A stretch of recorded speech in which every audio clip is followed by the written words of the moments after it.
Hey Clashers, and welcome back to another video. And today we want to talk about ring bases.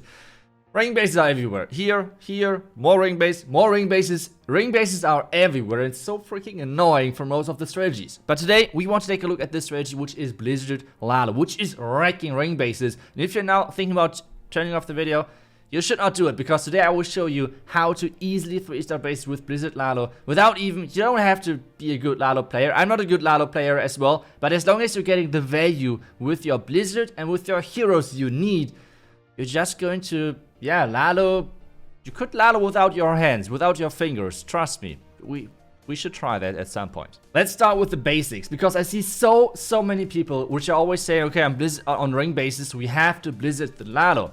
And I say, no, you don't have to do that. That's not the goal. This blimp can be baited. This blimp can be super bad. Like, don't do it. Just don't do it. It's way too risky. But instead, what you can do is take a look at the clan castle positioning.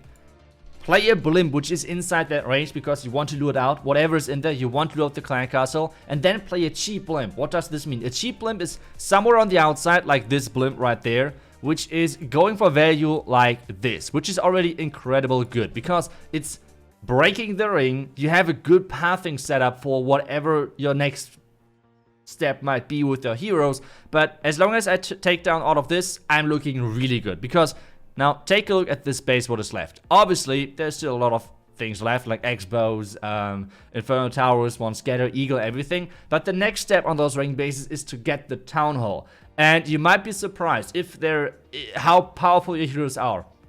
If there's a defending hound inside the clan castle, only place your queen, and take down the hound. First, don't drop your king just yet, but if there's super minions in there, just let the king tank and you have no problems. The next step for me is to push my queen into the town hall. That's kind of the setup which I would like to have. What I'm doing for this is I'm using the Royal Champion to push in from the bottom side to make sure that I achieve this goal with setting up all of my heroes. You can see Queen is backtracking, now there's the wall break, and I'm pushing her all the way into the core. And at this point you can see already why I'm talking about Lalo is not the main part about this attack. And this is why I enjoy Blizzard Lalo right now quite a bit. I'm using it in my streams as well. If you want to check it out, no problem. But I'm not the best Lalo attacker in the world. But at the same time, a Lalo like this, any one of you guys can 3-star. That you can just place all of your loons in a line. You can do whatever you want. At this point, it does not matter how bad of a Lalo attacker you are. Everyone out there can 3-star this attack, because you have every single splash together. Like in ring bases, that's actually the case. So you can freeze all of this. You have the warden ability. You have like a ton of hounds, because on those cheap blimps, you don't need the hounds, which is really cool. I see a lot of people always going for the core, always going for the most juicy target, like going for the town hall, eagle, queen, whatever. No, guys, that's not the setup. That's not the setup, because this blimp can get baited. You can get like messed up, whatever. No, take a look at the clan castle positioning. Play a cheap blimp to lure up the clan castle and get the most value, which you can still get, which is you're looking for scatter shots, X-bows, multi-inferno towers, defending heroes. Those are your prime targets. And then you're just sending in your heroes for the core. That's how things should look like. And now we're going to step into some live attack in Legends. And let's see if I can show it again, or all of this was not true. Okay, so now let's take a look. We have the clan castle at the top side, which means we want to do the blizzard for sure over there. So how do we approach this? I feel like onto the wizard tower, or more leaning towards the bottom side. No, I think we're going to go later on into the bottom side, or like bottom side setup. So that's why I would like to get the top right out of the way. Top right, because there's the ground expo, which could be kind of annoying. So let's go for that. So like this kinda, and then the blimp right there. Hopefully there are no black mines. There should be no black mines. Typically those are not baited, as I said. Now like this, rage over there. Now 1, 2, 3, and 4. Next invisibility spell, 1, 2, 3, and 4 again. Could we even, like, depending on how my super wizard step, no, we can't get the royal chamber out of the way. But still, that's great. Now let's lure up the clan castle. We have super minions out there, which is not the worst. So let's already figure out the funnel over here.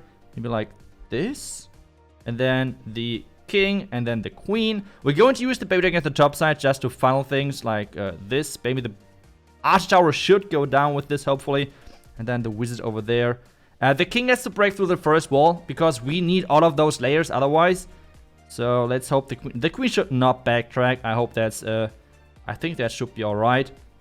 Now in just a second, I guess we have to. Do we have to use the freeze over there? Not sure yet. Royal champion over there, then the first wall break because as I said, we need to get to the core. Freeze the. I want to keep my unicorn. Stop it. Don't attack that one. And now like this. Oh, queen has to go inside obviously. Now the next wall break, king. And then hopefully we get that town hall. We have still 2 invisibility spells which we can use, which is awesome. The king is going to the other side. Time obviously is ticking. But hey, queen is going to the core. We made it. We made it. Invisibility spell in place using the archer at the top side. So maybe the skeletons are going away. Now the queen ability. And this should seal the...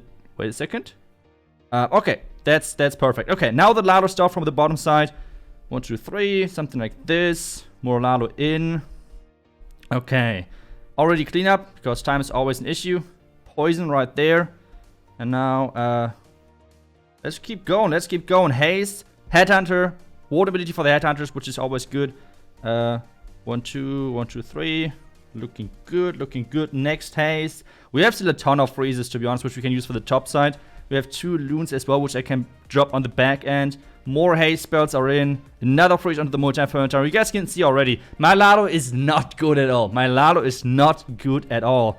But it's already enough. That's already enough as long as... Wait a second. As long as the stupid king is not going to mess up our 3-star. But we can turn him invisible at least once. So all about time at this point. But I think we're looking good. We're looking good. Invisibility spell. Not needed for now. Not needed for now. Is anything going for the bottom side? Make the king invisible at this point. Something go for the bottom armory cap. Thank you. Thank you. Really appreciate it. And yep, that's it. That's it. You really saw, it was a really messy Lalo to be honest. But as long as you're doing what I did with your heroes, it's always the same setup. Push your heroes in. Use the Royal Champion to do the cut on the other side. Like one side of the base, of the ring base, is getting cut with the Blizzard. Then the other side, where your heroes is going towards to, is going to get cut with the Royal Champion. And that's pretty much it. Make sure that you're counting the wall breakers because as you just have seen, sometimes you rely on the Yak to open up the first wall. But except that, easy peasy 3-star. Okay, this one is not a ring base, but at the same time, hey, not all of the bases are ring bases, right? Like there's some other bases out there as well. So let's try and take a look at this one. First off, we see the clan castle. As a Blizzard Lalo attacker, and at least what I have seen so far and what my experience is, the biggest and most important building is always... Yep, that's right, the clan castle. The clan castle is such an important defense, which you need to lure out with your blimp or your heroes. So it's always like a really, really important step. For me then, the next obvious blizzard was when I take a look at this, because this blizzard is trapped with the bomb towers and it's kind of risky. And I'm always, nearly always, going for those cheaper blimps. Like this blimp, come on, there needs to be like a ton of black mines, a NATO trap and whatnot, like whatsoever. So there needs to be so many traps just to deny this blimp. So it's, again, like a really cheap blimp, how I call them. Like cheap blimp, which means like really not too many resources needs to be invested to make sure that this blimp is working. And that's pretty much it. Now, why exactly did I do my blimp over there and not on the right side? Because I want to take down this sweeper with my heroes. This sweeper has to go down with my heroes. And now the next step is obviously going into the defending queen. You want to take down queen or royal champion with your blizzard or your hero pod. This is the most optimal thing. Obviously, okay, taking 2 out of the royal champ and the queen out is obviously even better, but that's not always how things work, right? So the next wall break, the next thing is going to be the big move in this base, the big move in my attack, which is going to be this wall break, using the invisibility spell to make sure my royal champion and my queen are staying safe. And take a look at that. Take a look at that beauty of a wall break, getting into the heart of this base, getting into the core of this base, taking down this eagle, multi-inferno tower on the core, and oh my goodness, that was value right there. At this point, there's 1 scatter, 1 inferno tower, and 1 royal champion life, which is like, who cares? That's nothing for a Lalo, because we did a cheap blimp, right? Like even this Lalo with like 2 hounds would be really easy, but I had 3 hounds because I did go for a cheap blimp.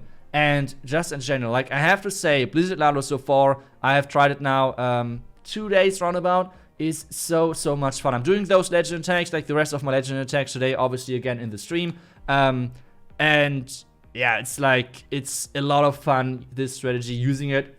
I was thinking about getting back to Green Charge Rocket Loons because that's what I have done so far in Legends the last season. But to be honest, playing just a couple of days with the Blizzard Lalo is really addicting, so I might just stay with it a little bit longer. Let me know let me know what you think about Blizzard Lalo. Do you think it's an enjoyable strategy? What do you think about it? And thank you so much, obviously, as well, for watching this video. And I hope you learned something new about Blizzard, and I hope that I was able to explain a bit better how you actually can use Blizzard Lalo, one of the strongest attack strategies in the game, which is made pretty simple, to be honest. Like, Blizzard Lalo, yes, at the highest level, in the top 200 in Legends, might be a little bit sweaty, but at the same time, at the trophy range where me and most of you guys probably are, it's not that hard, as I just has proven to you in this video. So thank you so much for watching. I will see you guys back tomorrow for the next video. Until then, see ya, and bye-bye.